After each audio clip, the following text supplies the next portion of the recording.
Does your Jeep Liberty ever do this? Or what about this? When it's supposed to do this? Well, don't fret. Consider changing this guy right here. So this is the latch mechanism for the rear window, and I believe it also has a relay in it that controls this actuator down here, so that when you pull this handle, it unlocks the door down here. Now, I got rear-ended at one point. I had a rental truck just bop into the back of me in the middle of a thunderstorm, and so my door is actually caved in like that, and I've got an extra lug nut on the bottom of this here tire mount to kick my tire back out so it's not like this up against the door. And anyway, I think it got damaged or something somewhere in there, and all of this Dodge wiring that just came broken from the factory. So I went to a scrapyard and bought another one of these guys, and I just slapped it in here. Let me give you a quick rundown of what you got to do to replace this. You know, it's actually really simple, and if you end up in a pinch and you cannot get the rear hatch open, no matter how much you pull, unlock the car, nothing actuates this actuator down here, well, there's a simple way to get in there. What you have to do is go to this rear access panel in the cover on the back of your hatch. This guy, that panel right there, just stick a screwdriver or a knife or a really, really long fingernail or a pointy stick or something under there. Pop this guy off. It's got long flaps at the top, so pop it off from the bottom. It'll come right out. Just tear this little access panel in the sound deadening material / insulation up and out. Tear this pre-cut hole in the seal down here out, and then what you want to do, and I don't know if I'm going to be able to show you this down in here, but the actuator is down in there. And from the outside of the car, what you want to do is reach your left arm in here right like this.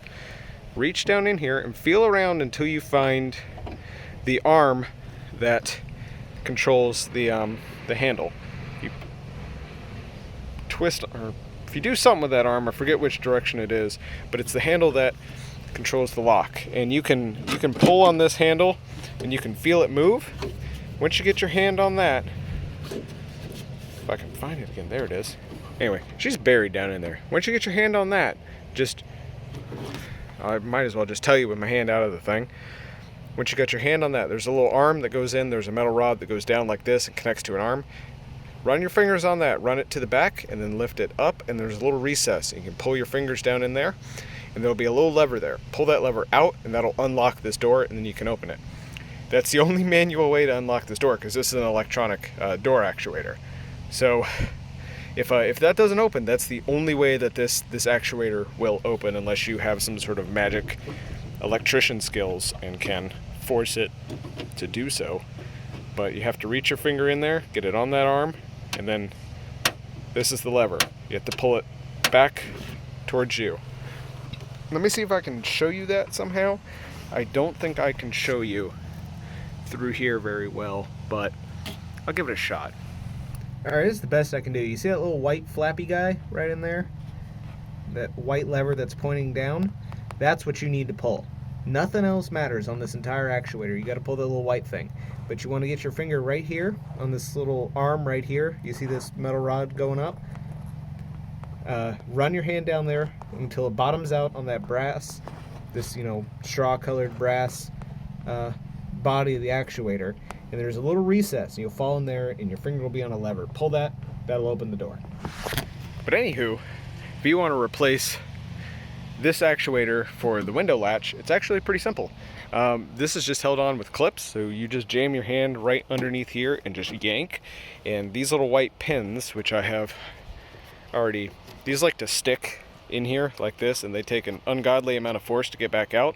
I would highly recommend getting a fender flare puller, this black thing for that, but you can do it with needle nose pliers. It just gets kind of sketchy. But anyway, just rip on this and it'll all come out. The top stuff goes in to these little slots right here, so rip the entire bottom out and then pull up and out. It'll come right out. And then it is just 2 half-inch nuts. They're not 12 millimeter, they're half-inch right here holding this down. And these 2 clips right here, you got the red doohickey and this clip right there. disconnect that.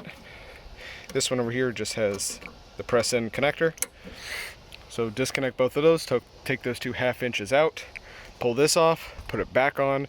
Make sure you try and line up the clean spots down here, because this has about a maybe 3/16 of an inch, 1/4 inch of play in there.